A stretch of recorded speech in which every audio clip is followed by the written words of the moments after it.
On a windswept plain in southern England, rising from the earth as though the ground itself decided to reach upward, stands something that has puzzled every civilization that has ever encountered it.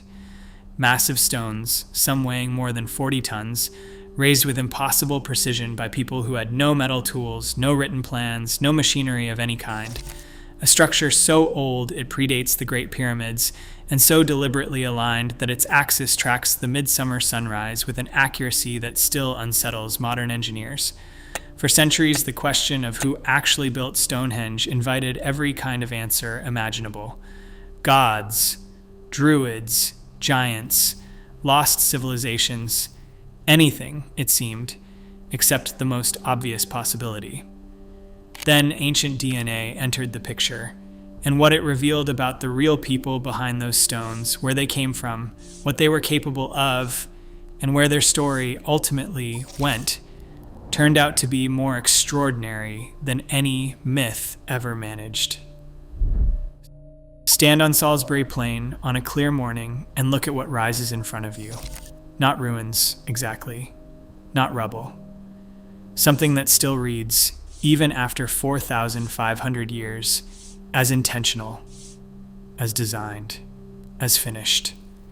The outer ring is built from sarsen stones, a form of silkrete so hard it dulls modern steel tools. The largest of them stand nearly 8 meters tall and weigh more than 40 tons. They were shaped, not merely placed. Their surfaces were worked with stone hammers until smooth, their tops carved with protruding knobs that fit precisely into corresponding sockets cut into the lintel stones laid across them. Those lintels are curved to follow the circle. They are jointed at their ends using a woodworking technique, a tongue fitted into a groove, applied here to rock. And despite being placed on sloping ground, they sit nearly perfectly level. Someone measured. Someone planned. Inside that outer ring sit the blue stones, smaller, darker, a completely different type of rock. And inside those, arranged in a horseshoe, stand the largest structures of all, the trilithons. 3 slab constructions of 2 uprights capped by a single lintel, the tallest of them reaching over 6 meters. At the heart of the horseshoe lies the altar stone, a single slab of greenish sandstone whose original position and purpose we still do not fully understand. The whole structure is oriented with deliberate precision. The central axis of Stonehenge aligns closely with the direction of the midsummer sunrise. Stand at the monument's center on the morning of the summer solstice, and the sun rises directly over the heel stone, positioned outside the circle, flooding the heart of the structure with light. This was not accidental. Someone watched the sky across many seasons, mapped what they saw, and built it permanently into stone. Now consider when all of this was done. The earliest phase of Stonehenge dates to roughly 5,000 years ago. The Great Sarsen Circle, the trilithons, the monument in the form we recognize today, was completed around 4,500 years ago. That places it before the widespread use of metal in Britain. Before writing arrived on this island. Before any of the civilizations we typically associate with architectural ambition, Rome, Greece, classical Egypt, had reached the height of their power. The Great Pyramids of Giza were still under construction when Stonehenge was already standing. And this is where the discomfort begins, because the civilization that built Stonehenge left no texts, no administrative records, no king's name carved in triumph above the entrance. What they left was the structure itself, certain and silent, and the question it has been asking ever since. How? By whom? And driven by what? For a long time, the answers people reached for came from outside, from myth, from mystery, from the comfortable assumption that ordinary prehistoric Britons could not possibly have done this themselves, that something more was required. The evidence was always preparing to prove otherwise. The most persistent answer, the one that lodged itself deepest in the popular imagination, was the druids. It is easy to understand the appeal. The Druids were mysterious, powerful, and genuinely connected to ancient Britain in ways that felt thematically right. Celtic priests, wise men, practitioners of ritual and sacrifice, they gathered at sacred sites, observed celestial events, and wielded enormous spiritual authority over the peoples of Northern Europe. Even today, robed figures still gather at Stonehenge on the morning of the summer solstice, arms raised toward the rising sun, maintaining a tradition that feels ancient beyond measure. The problem is the dates.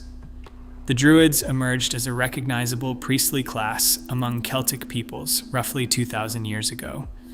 Stonehenge, in its final and most iconic form, was completed around 4,500 years ago. That is a gap of 2.5 millennia. Attributing Stonehenge to the Druids is roughly equivalent to crediting the builders of the Great Pyramids with constructing the Colosseum. The timeline simply does not hold. Radiocarbon dating applied to artifacts buried directly beneath the stones confirm this decisively. The Druids arrived in a Britain where Stonehenge was already an ancient monument. They did not build it. They inherited it. The Romans fare no better. Their conquest of Britain began in 43 AD, thousands of years after the last stones were raised. Waves of Bronze Age and Iron Age settlers from continental Europe, compelling candidates in other respects, are similarly eliminated by the Chronology. Stonehenge is older than all of them. The dating evidence does not bend to fit more convenient suspects. And then there are the theories that abandon history altogether. Some writers have argued that an advanced prehistoric civilization, technologically sophisticated and now completely vanished, was responsible. Others invoke extraterrestrial assistance. Others still point to supernatural forces that defy any archaeological framework entirely. These theories share a surface quality of open-mindedness, a willingness to think beyond the conventional that makes them feel intellectually adventurous, but strip them back to their foundations and something uncomfortable appears. Every single one of them rests on the same unspoken assumption, that the actual people of prehistoric Britain, the human beings who lived, worked, and died on this island 4,500 years ago, were not capable of this, that they needed help, that their minds, their organizational capacity, their ingenuity were simply insufficient for a task this demanding. That assumption is not open-minded. It is deeply condescending, and it is wrong. It belongs to a 19th century way of thinking about prehistory that equated the absence of writing and metal with the absence of intelligence and sophistication. A way of thinking the evidence has been dismantling, quietly and thoroughly, for decades. Because the people who built Stonehenge did not need gods or aliens or vanished masters. They needed what they already had. An ancient DNA was about to show exactly who they were. When radiocarbon dating eliminated the myths, it also pointed somewhere specific. Not to a lost civilization lurking beneath the archaeological record, not to visitors from beyond the known world.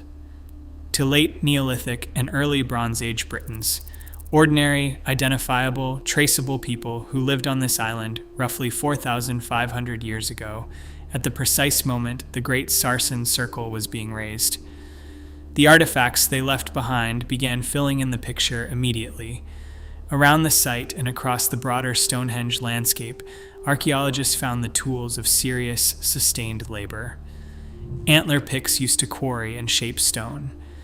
Animal bones in quantities that suggest large communal gatherings, feasting on a scale that required significant organization and planning. Evidence of a surrounding ceremonial landscape, processional avenues, burial mounds, timber circles that speaks not of isolated monument building but of a community deeply embedded in this place across many generations. Then came a discovery 3 miles away that changed the human dimension of the story entirely. In 2003, construction workers at Boscombe Down unearthed a mass grave. 7 individuals, buried together in a manner unusual for the period, were accompanied by flint arrowheads that gave them their name, the Boscombe Bowmen.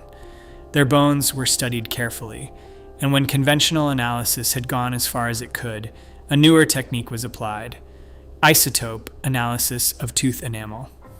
The chemistry of the teeth, specifically levels of oxygen isotopes and strontium absorbed during childhood, can be mapped against known geological signatures across Britain to reveal where a person grew up. The result was not what anyone had expected. These men, buried within walking distance of Stonehenge, had not grown up anywhere near Salisbury Plain. The isotope signatures in their teeth pointed clearly to one specific region, South Wales. The same mountains, the same geological landscape, from which Stonehenge's bluestones had been quarried and transported more than 200 miles to their current position. The implication is difficult to dismiss. These were people who had moved from the place where the stones originated to the place where the stones were raised. Whether they made that journey as quarrymen, as transporters, as ceremonial participants, or as all of these things across a lifetime, the connection between the men and the materials is too precise to be coincidental. What the archaeology was assembling piece by piece was a portrait of a community far more organized and far more mobile than the old assumptions had allowed.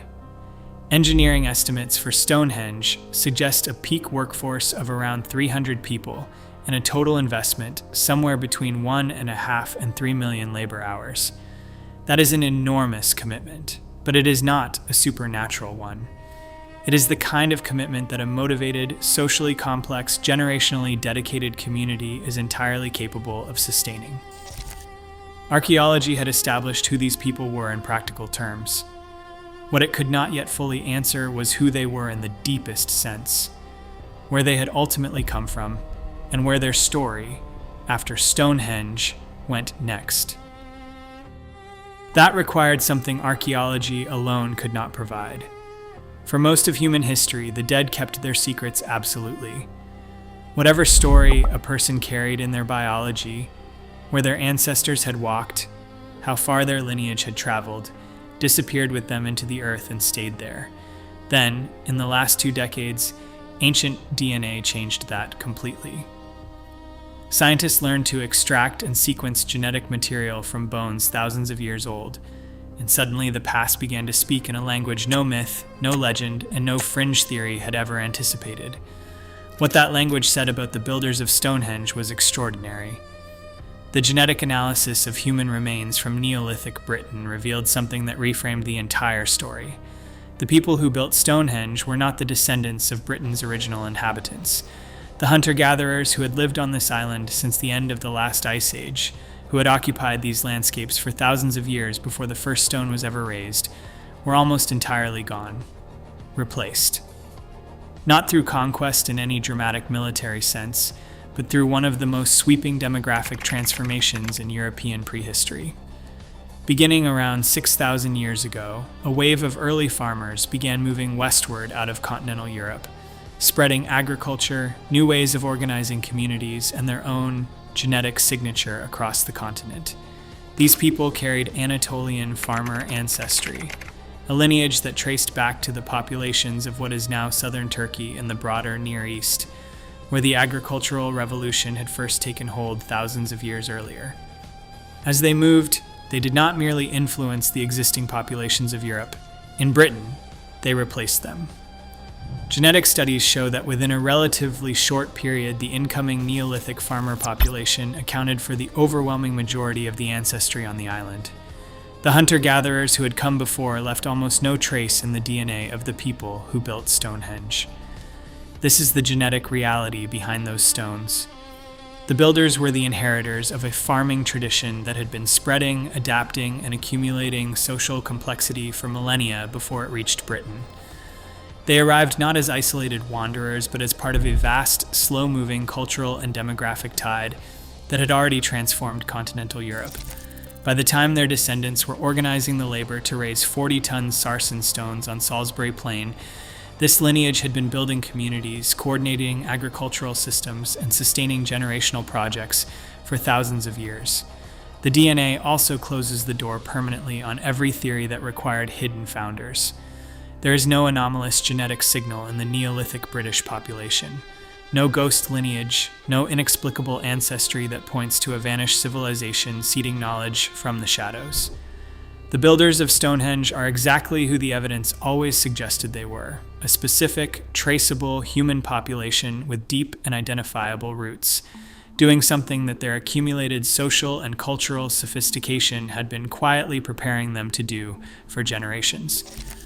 The mystery of who built Stonehenge was never really a mystery. It was always a question of how carefully we were willing to look.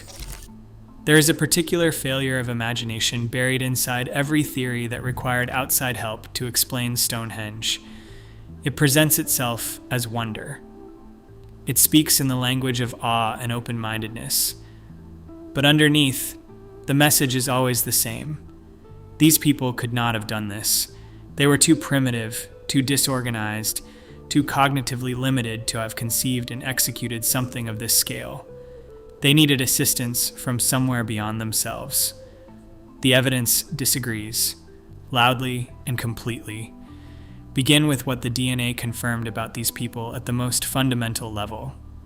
The Neolithic farmers who built Stonehenge were fully modern human beings. Biologically, neurologically, cognitively identical to anyone alive today. The same brain that navigates complexity, that thinks across time, that holds a vision in mind across years and decades, and passes it to the next generation, was present and fully operational on Salisbury Plain 4,500 years ago. There was no cognitive deficit to be explained away, no missing capacity that required supplementing from outside. And the broader record of what Neolithic people demonstrably achieved makes the point even more forcefully. The people of this era maintained long-distance trade networks spanning hundreds of miles. Exotic materials, specific types of stone, particular goods, moved across Britain and across the open water to continental Europe through systems of exchange that required trust, communication, and sustained social relationships over generations. They were not isolated communities scratching at the soil. They were connected, mobile, and organizationally sophisticated in ways that the old assumptions about prehistoric primitivism never accounted for. The bluestone transport alone is proof enough. 250 miles from the Preseli Hills of Wales to Salisbury Plain, across difficult terrain, across tidal estuaries, over open water. Experiments using period-appropriate technology, logboats lashed together into rafts, wooden sleds, coordinated human labor, have demonstrated that this journey was achievable. Not easy, not without enormous effort and considerable ingenuity, but entirely within the reach of a community that understood its landscape, had mastered water travel, and was willing to sustain the effort across the time it required. The Sarsen engineering tells the same story. Quarrying 40-ton blocks of silkrete, shaping them with stone tools, transporting them 20 miles across the plain, raising them upright, and laying dressed lintels across their tops with jointed connections. This was not magic. It was planning. It was the application of accumulated knowledge about leverage, about friction, about the behavior of heavy materials under load, knowledge built up across generations of working with the physical world. Stonehenge was not built in a season. It evolved across centuries. That kind of generational commitment requires a community with shared purpose, stable enough social structures to transmit intention across lifetimes, and sufficient organizational capacity to keep an enormous collective project alive long after its original architects were gone. That is not primitiveness. That is civilization, operating without the trappings we usually use to recognize it. The capacity was always there. It needed no supplement from outside. The stones are the proof. The story of Stonehenge's builders does not end with the monument. It continues, and the direction it takes is one of the most quietly devastating revelations that ancient DNA has produced about the human past. The Neolithic farmers who raised those stones, who transported bluestones across 250 miles of open country, who invested millions of labor hours in a shared sacred purpose across generations, did not persist unchanged in Britain. Around 4,500 years ago, at roughly the same time Stonehenge was reaching its final form, a new population began arriving from the Eurasian steppes. Archaeologists call them the Bell Beaker people, named for the distinctive pottery style they carried with them. They brought new technologies, new burial practices, and a genetic signature from the grasslands of Central Asia that was entirely distinct from the Neolithic farmer ancestry that had dominated Britain for over a millennium.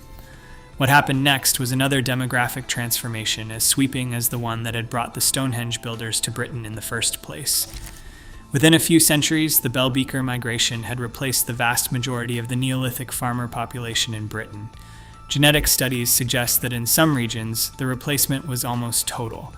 The people who built Stonehenge, the inheritors of that long Anatolian farmer lineage who had crossed Europe and raised one of the most enduring monuments in human history, were themselves largely displaced. Their culture was absorbed. Their language, whatever it was, vanished without a written trace. Their identity dissolved into a new population that inherited their landscape and their monuments without sharing their blood in any substantial measure. There is something in that fact that demands a moment of stillness. The builders of Stonehenge did not see their civilization continue. They did not found a dynasty that carried their story forward in recognizable form. What they left was stone. Specifically arranged, astronomically aligned, painstakingly engineered stone that outlasted everything else about them. The monument survived when the people did not, and yet the genetic signal did not vanish entirely. Diluted, fragmented, carried forward in small proportions through the complex layering of European population history, the Neolithic farmer ancestry persists in modern Europeans today. The people who organized 3 million labor hours around a shared vision of something sacred, who moved mountains, literally, across open water to build something that would last, are part of the biological heritage of a significant portion of humanity alive right now. That changes what Stonehenge is. It is not merely an ancient curiosity on a windswept plain. It is a direct material connection to a specific human community whose story flows, however faintly, into the present. When you stand in front of those stones and feel the scale of what was done there pressing down on you, you are not contemplating strangers. You are, in the most literal sense that genetics allows, looking at something built by ancestors. The stones outlasted everything. They are still outlasting it now. The wind still moves across Salisbury Plain the same way it did 4,500 years ago. The stones are still standing. And now, for the first time, we know something true about the people who put them there. Not a myth, not a comfortable mystery dressed up as wonder. A specific, traceable, entirely human story. People who crossed a continent, who carried stones across open water, who thought across generations, and built something designed to last longer than any of them would live to see. The DNA does not reveal gods or giants or vanished masters behind those stones. It reveals something far more powerful. People. Recognizable, capable, magnificent human people, doing what humans have always done when confronted with the vastness of existence, reaching upward, building something to last. The capacity for that was never given from outside. It was always here, waiting in us, exactly as those stones have always been waiting on the plain.